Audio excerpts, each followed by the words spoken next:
Western governments are adopting tactics once associated with state-run regimes. Democratic nations are now demanding equity in metal projects and seizing microchip manufacturers. This behavior is driven by a new kind of anxiety.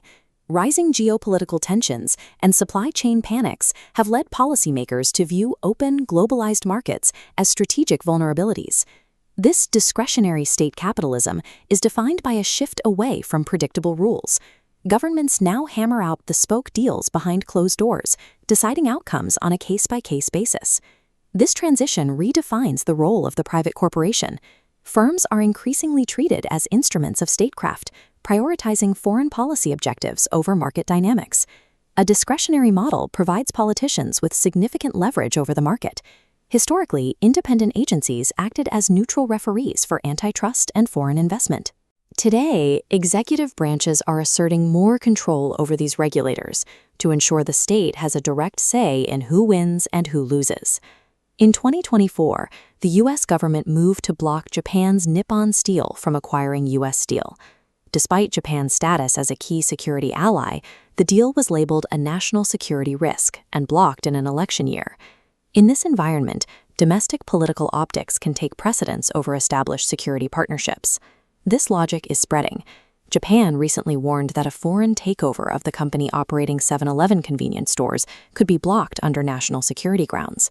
When the state abandons the rulebook to become a player on the field, the free market becomes a geopolitical chessboard. Political whims begin to dictate economic reality.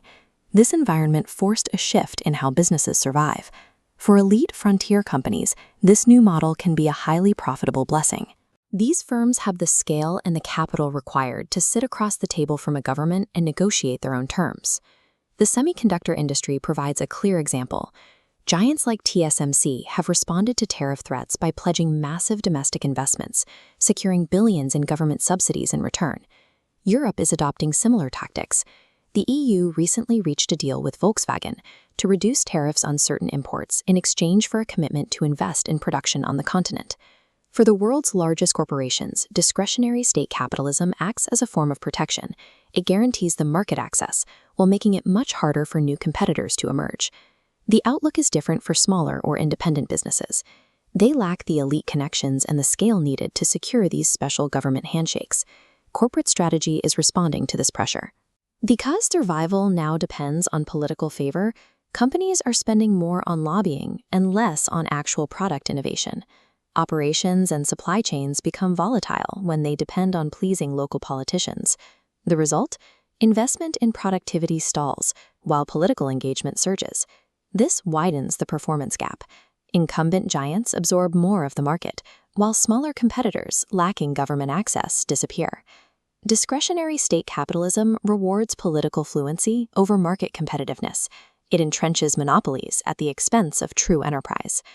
Politicians describe these interventions as a way to protect domestic jobs and secure the nation. The economic data suggests otherwise.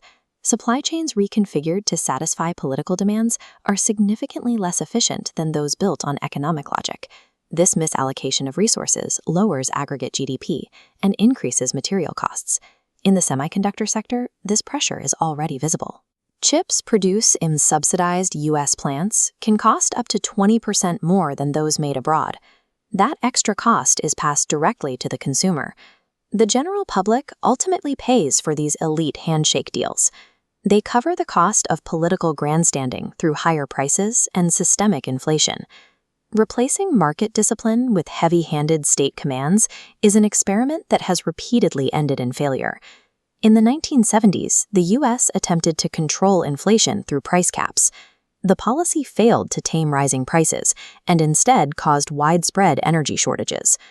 During the same era, the UK nationalized the British Leyland Motor Corporation. Despite billions in state investment, the company struggled and was eventually dissolved. Securing critical technologies in a hostile world does require government involvement.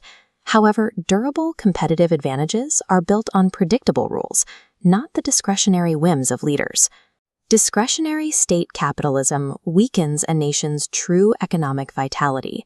It is a system that enriches a small number of political and corporate elites while passing the bill to the everyday citizen.